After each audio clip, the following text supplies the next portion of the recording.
I want you to remember these 7 things. If you do these 7 things, I can practically guarantee a 20 or 30% improvement in your bottom line results. Because after all, that's what your boss wants you to do, is come back with a deal that nobody else could have done, that is going to be the example for everybody else, whether you're in sales or purchasing or marketing. So the 7 principles are: the Apollo principle simply means if you're going to land on the moon, if you're going to accomplish this negotiation, practice it several times before you actually walk into the negotiation. Think about what it is that you want, who you're going to meet, and how you want to conclude the negotiation. And the best athletes, the best politicians actually practice this in their head. They can visualize this in their head before the actual event. So visualize, practice, visualize the actual outcome that you want for the negotiation. Second is the Facebook principle. If you remember affinity, people are like other people. You need to find what those connections are. Where did you go to school? Do you drive the same car? Do you have kids the same age? All right? So the affinity Facebook principle, just think of what your preferences are. The third principle is affirmation.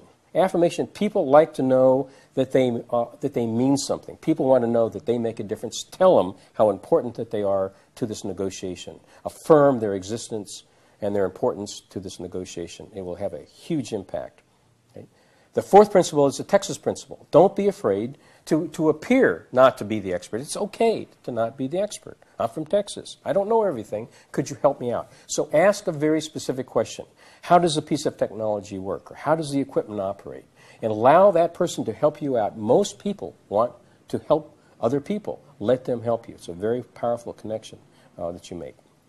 The fifth one is this thing of context or framework. It just simply says, what is the importance of what we're doing here today in the big scheme of things? How will it help me help your business?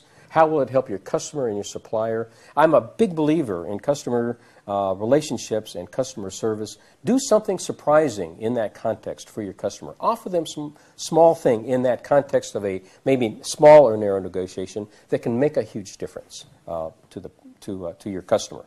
The sixth thing is simply, we call it reciprocity. That simply means be prepared to give something to somebody without anything in return. Some people might think that that is insane. Why would I give something away? Be prepared to do it. It has a huge impact on the negotiation itself. The last one has to do with the context of the negotiation. The quality of the negotiation is determined to a great deal by the little things that you do in negotiation, both behaviorally and what's in the contract. So make sure you review everything, and you review that with the other side.